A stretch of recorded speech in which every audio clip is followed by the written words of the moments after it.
Albert Einstein said, if we knew what we were doing, it would not be called research. At the Center for Medicine and the Public Interest, we believe, support, and create research that helps drive important advances in personalized medicine, and we work hard to further the agenda of patient-centric healthcare policy. It's challenging, daunting, and rewarding work, and sometimes we even know what we're doing, although sometimes we wonder if anybody else does. Many of those who do and are doing something about it are here with us tonight, and we are proud to be in their company. I just want to think for a minute about the work of this center, even the name, Center for Medicine and the Public Interest, but there is no, I submit to you, there is no realm of inquiry or research or advocacy more centrally in the public interest now and for the rest of the foreseeable future than what this center is working in now. I think it can be argued easily that the public issue of our day, the core of the challenges facing this country, all are centered in finding better ways to deliver health care, more effective and more efficient health care to our fellow citizens. If there are two national imperatives in front of us right now, facing what I regret to say is a genuine arithmetic crisis, fiscally and financially facing our nation and the Western world.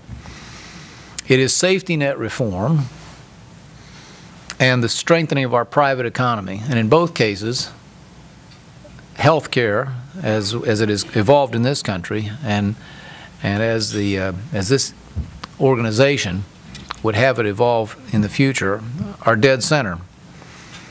In the case of safety net reform, Bob made mention, if we don't restore more personal responsibility, a greater sense of decision-making, skin in the game, consumerism, we won't ever catch up. We won't ever limit the growth of expenditures, which is costing jobs, costing hope and upward mobility right now in this country.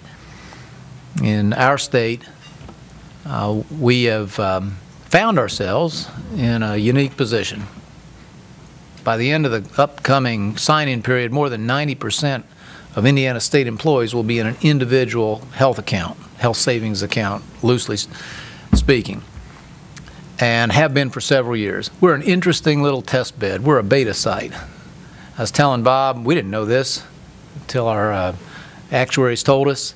In public sector America, the penetration of consumerist plans like that is 2. It's 10 or 12 in private sector America, but it's 2 in public sector America. Government unions hate them. The whole idea that somebody might make his own decision doesn't sit well with them. Rich tells me that just today, New Jersey, they fought through at least the opportunity for state employees to choose such a plan. Well, anyway, we've been at it for a few years, and guess what? In that plan and in the one we created for low-income Hoosiers, where people do decide first dollar expenditures, they demonstrate that people at all stations of life can be smart consumers. They choose generic drugs at a much higher rate. They visit the emergency room much less often. They ask for second opinions. They shop around if an expensive procedure is recommended. And so the condescending or patronizing attitude that folks in the American state just couldn't possibly decide these things for themselves, we think is highly dubious. We think we have evidence to the contrary.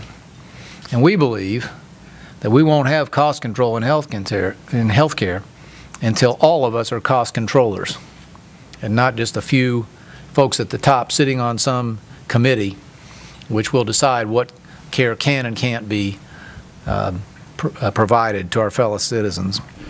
Then what happened in the late 1990s, there was a concern that vaccines caused autism. First it was the measles, mumps, rubella vaccine, then it was thimerosal and ethyl mercury containing preservative vaccines. This time we learned our lesson. And so what happened was, very quickly, studies were done showing that there was no relationship between vaccines and autism. Really, within months of that first concern being raised, studies were done quickly. Again, the media was awful. I mean, they carried the story the way the media often carries a story, which is to tell two sides of a story when only one side is supported by the science. And a lot of people chose not to give vaccines. Many people in England and Ireland chose not to give the measles vaccine, resulting in hundreds of cases of hospitalizations and 4 deaths. I mean, that concern killed children, basically. Then what happened, and this is, I'll close with this, I think the best part of the best evidence that things are getting better is when Michelle Bachmann said that she thought that that the human papillomavirus or HPV vaccine caused mental retardation. The media outburst was remarkable. Actually, I think that in that debate, when she said to Rick Perry, so what is it? Is it about saving lives, or is it political cronyism? The implication being that because Merck had given $5,000 to Perry's campaign, that had bought a state mandate in Texas. By the way, if $5,000 can buy a state mandate, I'm in for 10. But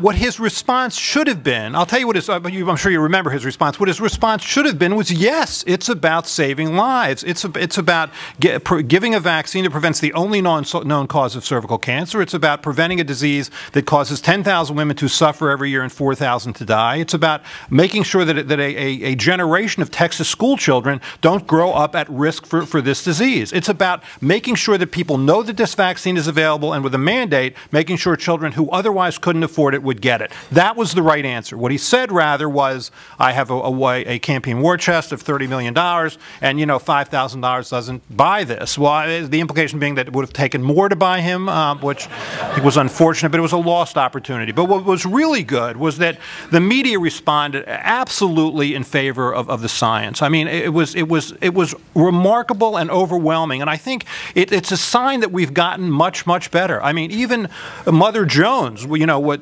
did a positive story on vaccines, you know, and so I guess what they found was that when they were asked to decide what did they hate more, you know, sort of somebody on a conservative like Michelle Bachmann or vaccines, the answer was the conservative is who they hated more. But again, and I think actually when Mother Jones does a positive story on vaccines, it might be a sign of the apocalypse, so just be careful. But all in all, I really do think a lot of people have stood up for science recently, and it's been very heartening, and it's made a difference. I think it's really made a difference. You're starting to see pediatricians start to be much more passionate about vaccines. You're starting to see hospital administrations like ours stand up for the influenza vaccine and whooping cough vaccine in our hospital among healthcare workers. I think there's really been a rally in support of vaccines, so, and I think it's made a difference. So, and there's device. I right now, I don't say this because I'm trying to do this. I just completed a surgery. Those of you in this room who know MS, and I'm sure there's a lot of you who do, you recognize that there's this controversy going on worldwide right now over something called CCSVI. If I said something that some of you recognize, raise your hand if you did. It's a surgery called CCSVI. Okay, now for 2.5 years ago, when Dr. Zamboni in Italy first wrote the first paper about this surgery, thinking about the fact that MS was a venous disease as reported in 1863 when it was first written about, he decided to perform the surgery on his own wife that now has prompted 18,000 surgeries worldwide.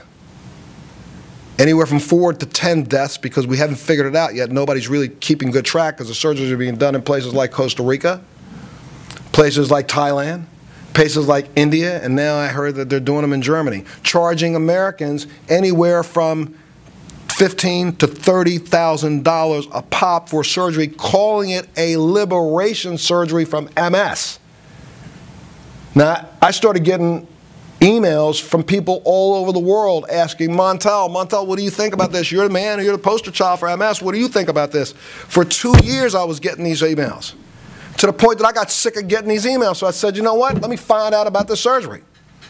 And I reached out to a doctor here in the United States who supposedly is the #1 doctor in the country on this. I sat down and had a conversation with him. I said, look, I'm tired of this, maybe not, do it. So on June 30th, I did it. I underwent the surgery. And I'm about to report this on Dr. Oz within the next 2 weeks. And part of the reason why is because I want to save Americans' lives, and I want to save some Americans some money. This is not a cure for MS. And those who have been touting it should lose their licenses. It is, however, an opportunity to abate some symptoms. And that I will back from here to eternity. But I will not back the lie that this is liberation surgery for MS. So my point is what I'm making. Thank you so much for this award. Thank you, because I feel like I'm in a room full of people who get it. Now we just got to help you guys get America to get it. And I'm here to do that. Thank you.